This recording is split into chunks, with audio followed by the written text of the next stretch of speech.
Hello, I'm Greg Rutke Mods, and welcome to episode 10 of season 2 of my PowerPC series. In this episode, I'll be showing you how to flash a PC SATA card, a PCI card, to work in any Power Mac from the blue and whites all the way to the early 2005 G5s.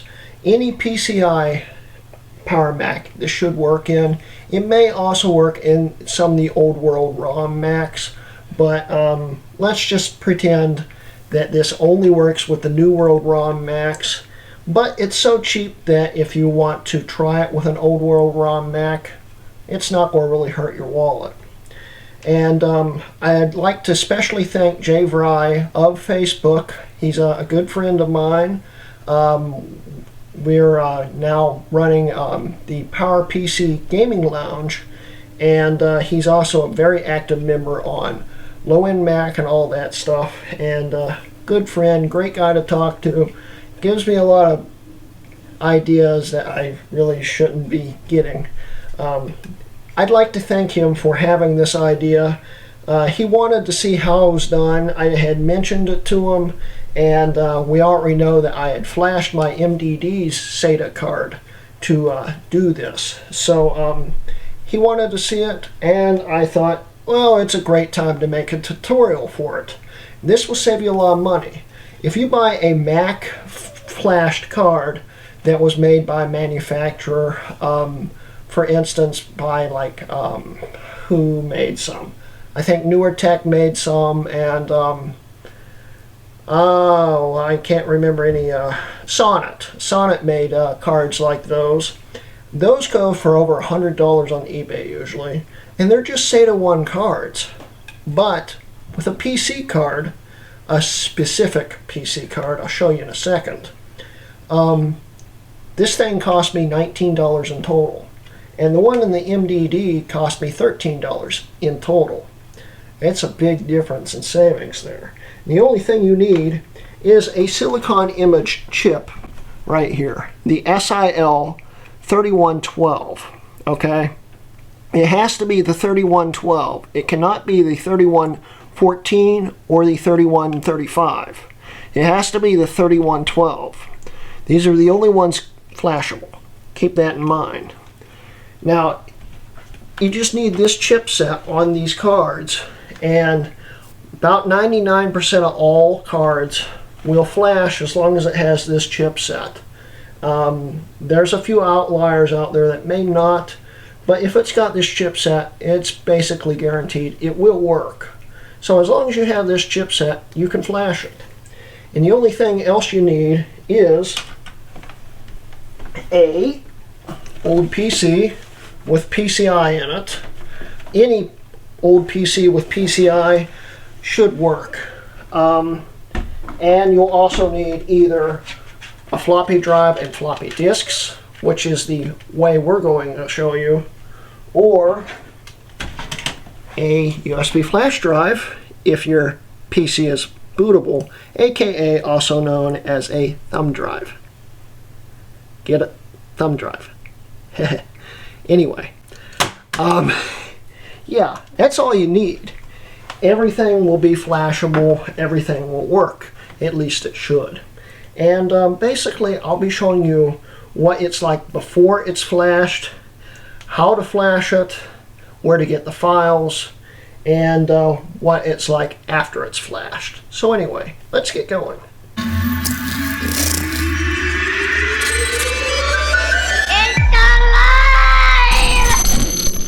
Okay, so we'll start off by showing you what the PC card does in the Quicksilver as it is right now. And to prove to you that it is in here, we'll open it up slowly. Right now I have the hard drive from my MDD in here with an adapter. It is powered on. And as we can see, the SATA cable is coming through and plugged into the card here. And so there's going to be no jump cuts or anything here. We're just going to close it back up slowly. Try not to squash anything like that. I don't want to knock the hard drive over. We'll go over to the main screen here. Turn off the light. And as we notice, the MDD hard drive is not here. It is not showing up. If we go over to About This Mac, and then go to More Info, and go to ATA, which is where the SATA card would show up. It doesn't ever show up in the serial ATA section. I don't know why, but it is running SATA speeds when it is working, trust me. And it is, of course, a SATA card. As we see here, we have my dual Maxter drives here. These are in RAID 0. And that's it. Then on the other bus we have the optical drive and my OS 9 drive. But we don't have the MDD drive, which is a 1 terabyte drive. If we look and I click on these, 114.5, 111.75, and 37.27. Not 1 terabyte in the whole bunch. If we go over to PCI cards, if we look right here, this is the PC card right here, the one highlighted. No driver installed. And it just will never work until it's flashed. So that's what that looks like.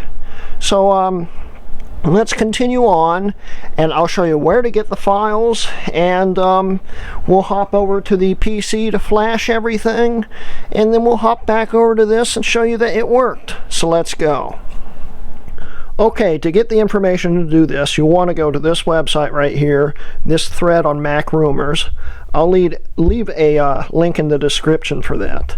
And here are all the instructions, and I'll be showing you how to do it. Now, before we continue doing everything, I would like to mention that this will work in any PC with a PCI slot, basically, up to the latest and greatest that has a PC slot, I slot.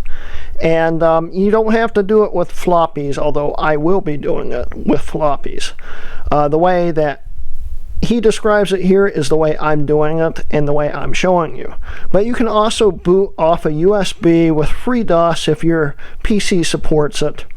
Or there's multiple different ways to do it, and then you can use these files provided to flash it that way with the USB. You won't even have to swap anything. You can have it in a separate directory and do it that way for how you'll do it. You can also do this on a Mac. There are files you can download and do it on the Mac itself. The thing is, I could never figure out how to do it.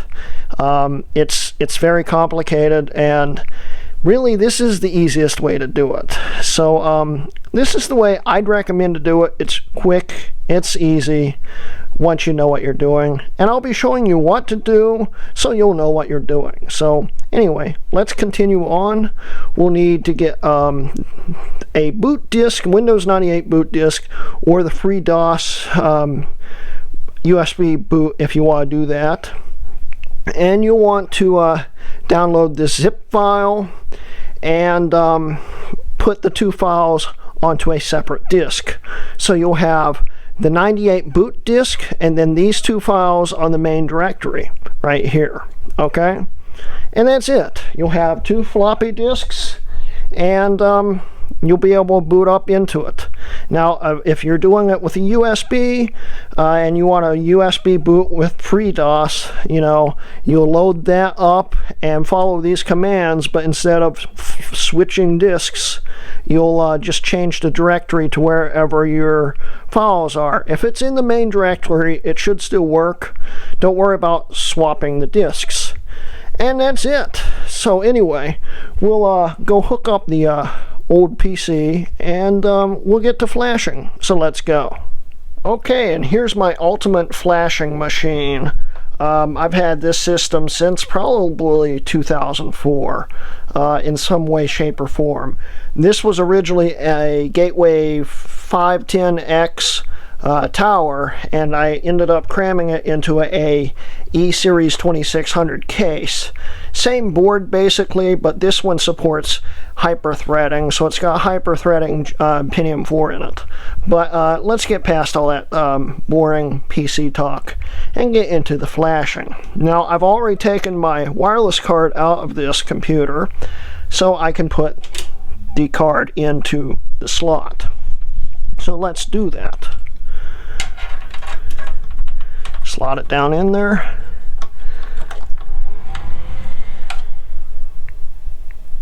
Without turning it on.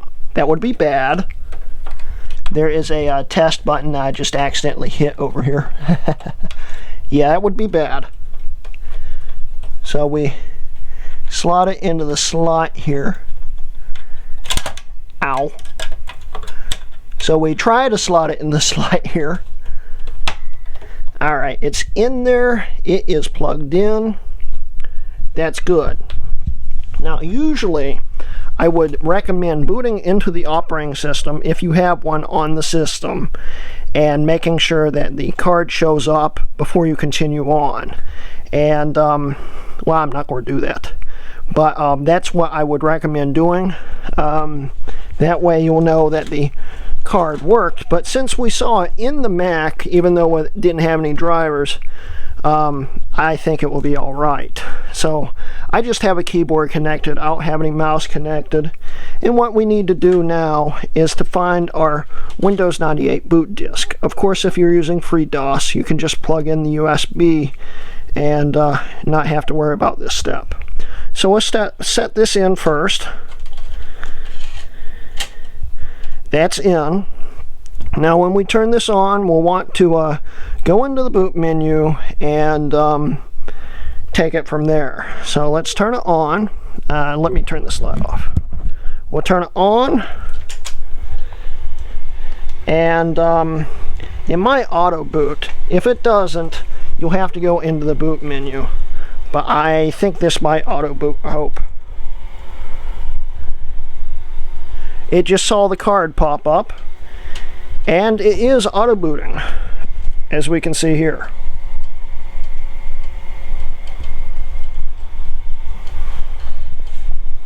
Okay, so we don't really need to worry about CD-ROM support and stuff, so we'll just start with 2 here.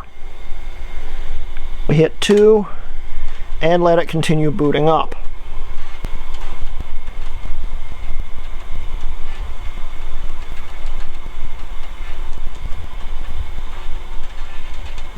Okay, now we're at the A prompt. At this point, we can eject the boot disk, and with the USB drive, you would just have to change the directory, or if you have it in the main directory, don't worry about it. But since we're using disks in this tutorial, I'll be switching the disks for the Mac flash here. We'll put that in, and now we need to type in this command. I'll type it in real quick and then we'll start back up. Okay, so you want to type this command in right here. Once you finish typing this command in, you can go over and hit enter right here. So we'll hit enter and it will start going. Now it's asking which controller you need. We have a 3112, so we need to hit number 2 and then hit enter again. And it will start flashing.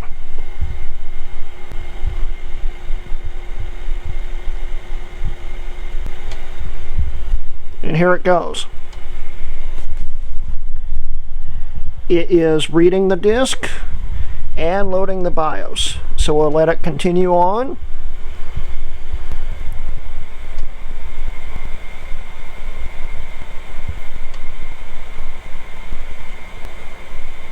This may take a very long while, but just let it keep going. Unless it gives you an error, don't worry, it should just finish. Now it's verifying the flash.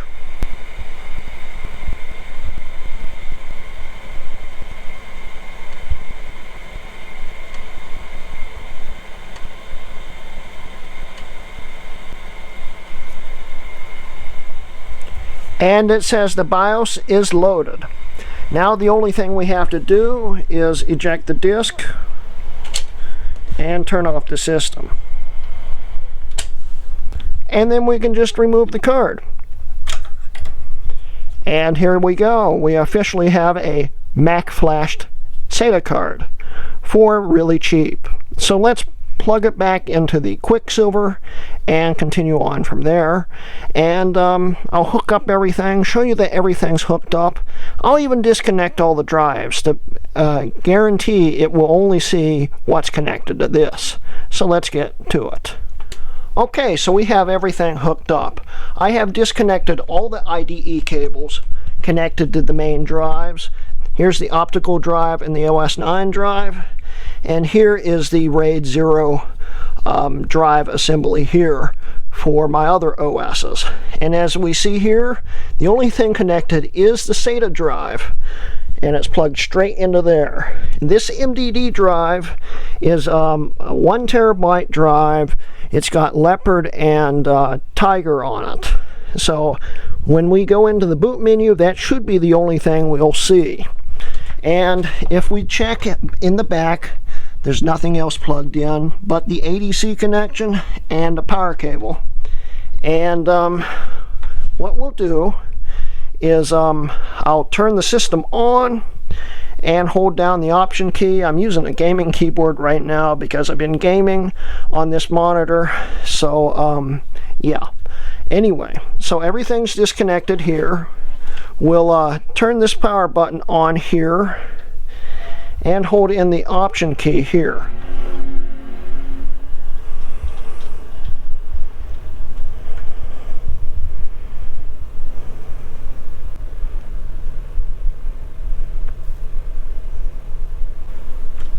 We'll turn this light off here and wait for the drives to show up. And here they are. We'll boot it into Leopard once the open firmware recognizes everything. And like I said, this drive was originally in this system. It's the original installation on it. So it should just work. So we'll open up Leopard and hit enter. And as we look here, it is still just the only thing connected to the system, and it is loading up.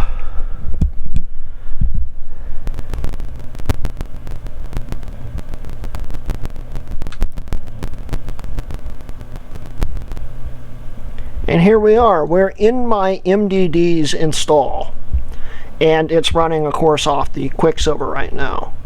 So if we go over to About This Mac, see dual 1 gigahertz PowerPC G4, more info. All the Quicksilver specs. This is my Quicksilver. And if we go over to ATA, here is the terabyte drive. It is showing up. And if we go over to PCI cards, here is the 2-channel SATA. It's got all the flashes on it, and it's got the driver installed. And here I made a SATA card officially supported for a Mac, Power Mac, for $19. That's it. This cost me $19. And the card that's in the MDD only cost me $13. So that's a way you can make a SATA card really cheap. Now, of course, not all SLI3112 cards are compatible. 99% of all of them are, and I have not found one yet that isn't. But I'm sure there is a few cards out there that aren't. And there's one card I want to try, which is a card that is, it's 64-bit, so it's a full length here. It's got 2 SLI3112s in it and 4 SATA ports in it. Really neat card, but I don't know if it will flash. It would have to flash twice, and it would cause some weird conflicting. That would probably be one of the cards that wouldn't work, or if anything, only half the card would work. But anyway, that's basically it. I just showed you how to take a really cheap PC SATA 1 card and flash it to a Mac card for pennies on the dollar. And that's it, basically. Anyway, thank you guys for watching. By the way, I am still doing that G5 giveaway. If you want to, if you live in the United States and would like to enter, just click this video link right here. And anyway, just follow those instructions and you'll be all set and entered. Anyway, once again, thank you guys for watching, and this has been a RutGameMods video.